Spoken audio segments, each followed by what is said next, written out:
Teman-teman, Assalamualaikum warahmatullahi wabarakatuh. Perkenalkan, nama saya Revalina.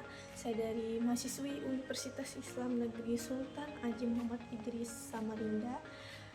Saya dari program studi bimbingan dan konseling Islam, di mana teman-teman sudah kurang lebih 3 tahun saya menempuh pendidikan di kampus ini, dan selama ini pula saya banyak belajar tentang banyak hal, bertumbuh dan menemukan jati diri saya sendiri, dan saya sendiri sebagai pribadi yang lebih matang lagi dan siap menjadi suatu agen perubahan di tengah masyarakat nantinya.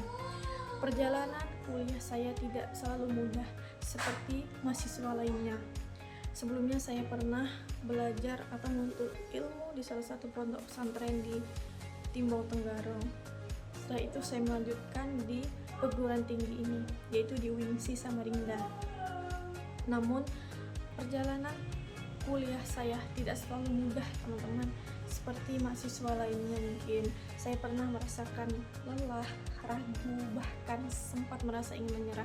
Namun saya bersyukur karena lingkungan kampus yang religius dan banyak teman-teman yang mendukung seperjuangan yang saling menguatkan, serta kegiatan-kegiatan positif di kampus lainnya menjadi bagian penting dari perjalanan hidup atau kuliah yang saya jalani, di mana jurusan bimbingan dan konseling Islam bukan hanya sekedar mempelajari teori-teori teman-teman, di mana tetapi juga mengasah empati, kepekaan sosial kita, dan nilai-nilai keislaman dalam menangani berbagai permasalahan hidup, baik secara saya pribadi maupun orang sekitar saya.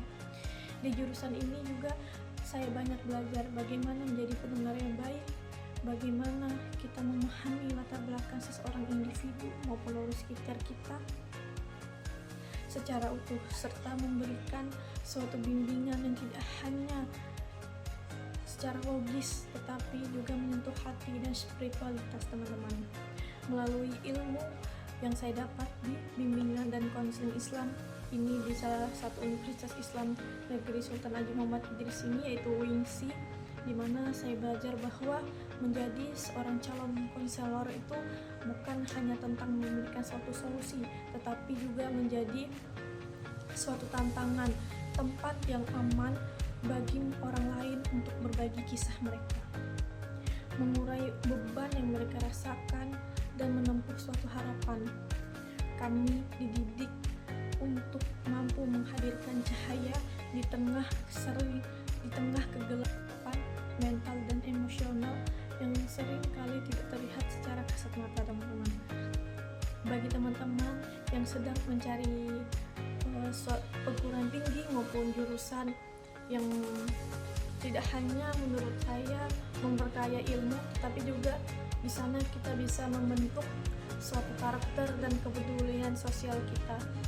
Saya sangat merekomendasikan teman-teman maupun sahabat-sahabat sekalian di salah satu universitas kita ini, yaitu UINSI Samarinda, terutamanya di jurusan saya itu ada di sana banyak jurusan maupun prodi itu sangat banyak. Tapi saya rekomendasikan di jurusan bimbingan dan konseling Islam, di mana di sana kita tidak hanya akan dibekali dengan ilmu, tetapi juga dengan hati, teman-teman. Mungkin sedikit cerita dari pengalaman yang saya rasakan selama menuntut ilmu di salah satu perguruan tinggi, yaitu UINSI Samarinda. Terima kasih teman-teman yang telah menyimak sedikit dari cerita saya. Semoga kita semua senantiasa diberikan suatu kekuatan dalam menempuh perjalanan hidup, dalam menuntut ilmu, dan menjadi pribadi yang bermanfaat bagi orang lain. Ada salah satu imam, yaitu Imam Syafi'i, pernah berkata, jika kamu tidak mampu menahan lelahnya belajar, kamu akan sanggup menahan perihnya suatu kebodohan. Jadi untuk kita anak muda, generasi bahasa, generasi calon emas, itu jangan putus asa dan menuntut ilmu. Semoga saya pribadi dan teman-teman sendiri bisa mencapai dan menggapai apa yang diciptakan selama ini. Kurang dan lebihnya saya mohon maaf apabila ada salah kata maupun perbuatan saya selama menyampaikan cerita adalah sedikit dari kisah hidup saya, semoga bisa bermanfaat. Wabillahi taufiq wal hidayah. Wassalamualaikum